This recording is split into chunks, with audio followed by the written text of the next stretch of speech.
right, welcome to this first podcast in Calculus 2. What I want to take a look at with you today are a couple of basic derivative rules, specifically designed to sort of catch you up here at the beginning of Calculus 2. Most of this you should remember from Cal 1, but this is simply intended to be a sort of a review or overview of some of the things from Cal 1 that we're going to be using quite a bit here in Cal 2. We're going to go ahead and start with the power rule. Power rule is one of the more important derivative rules that you should remember. In the case of the power rule, you're dealing with functions that are of the form x to the n. It's called a power function, hence the name power rule. In this particular case, when you go to take a derivative of a power function,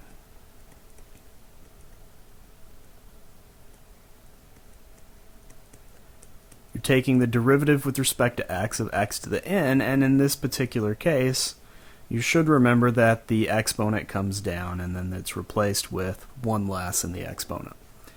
Now there is one little aside that I want to make here, and this is sort of a difference in notations. We could also have used the notation y prime equals nx to the n minus 1.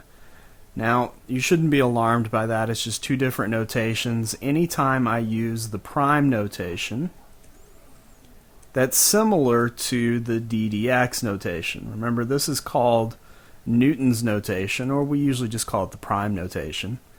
And this is called Leibniz notation. Now, in this particular case, I'm going to probably switch back and forth between the two, but I tend to favor the Newton notation or the prime notation in most of the work that we do in class. All right, the second rule that I want to look at is the product rule. Now, in the case of the product rule, you're not dealing with a single function, but two functions. Both are functions of x. So you have something like f of x times g of x. And in this particular case, when you go to take the derivative of these guys, you follow a very set step. The first step is to take the derivative of the first. So we'll start off here with f of x times g of x. And you take the derivative of the first, which we'll just call f prime, times the second,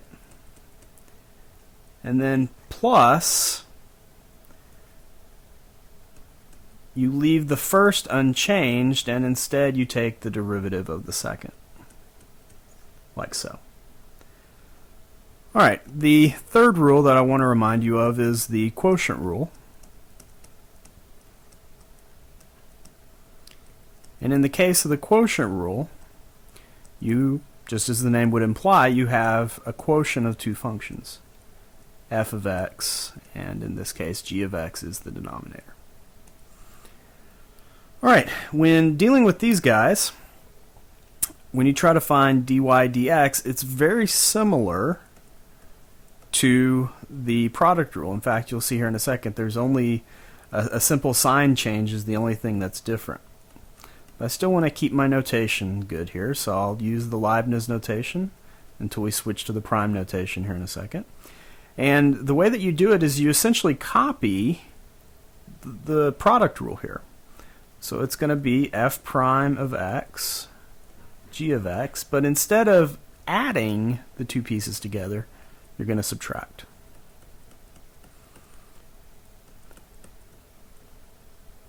This becomes the denominator of your new derivative.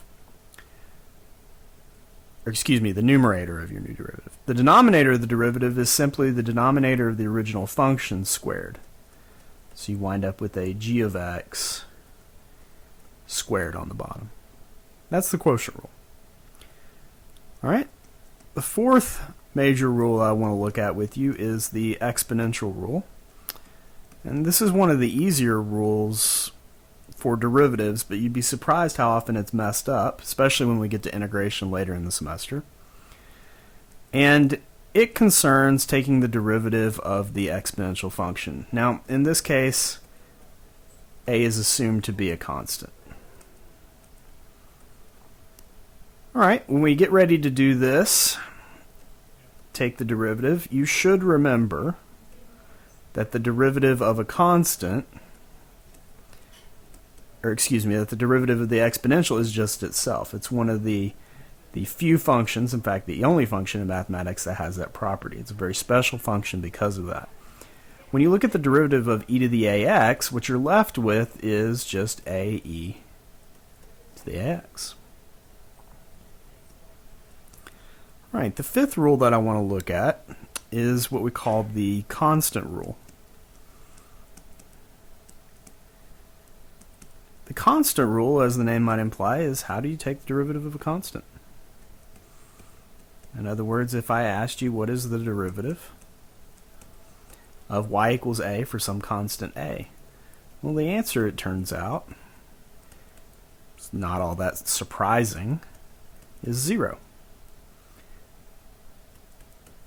Now, if you sit and think about what the derivative is representing, this is not really all that surprising. Remember, the derivative is a rate of change.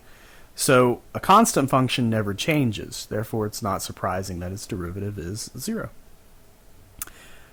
These last two properties are linked. So I'll go ahead and write them each out one at a time here. The first is what we'll call the sum and difference rule.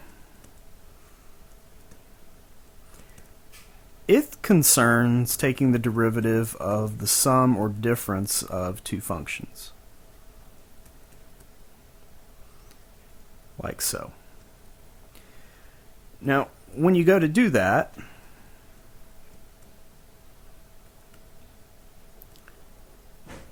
you simply just take the derivative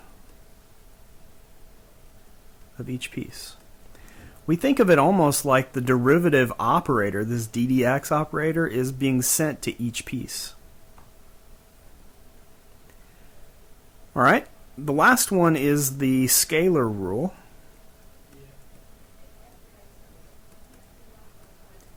And the scalar rule, as the name might imply, is how to handle scalars in front of functions. So this is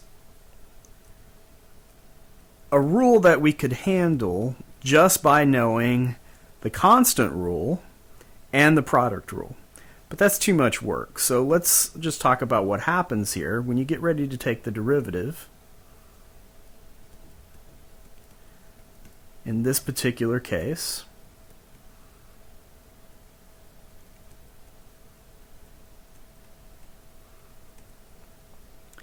remember, the a comes outside because it's unaffected by the ddx operator. It's only concerned with variables of x, and a is a constant, so it ignores it. And using our notation here, ddx f of x is a f prime of x. Now, what's unusual about these guys is what they mean together. In particular, when you look at 6 and 7 together, so you look at these two together, these two properties are what we call linearity. Now, you're familiar with the word linear functions and so forth, but what we really mean here is we mean a linear operator, and that's what the derivative is. It's a linear operator. It means that it distributes across addition and subtraction, and it also behaves according to this scalar multiplication that we have here. There's many other properties in mathematics that behave similarly, and they're also called linear operators. The integral is an example of one, and there are several other examples of linear operators that you'll look at through your differential equations courses up into analysis courses. But this is sort of one of your first introductions to linear operators.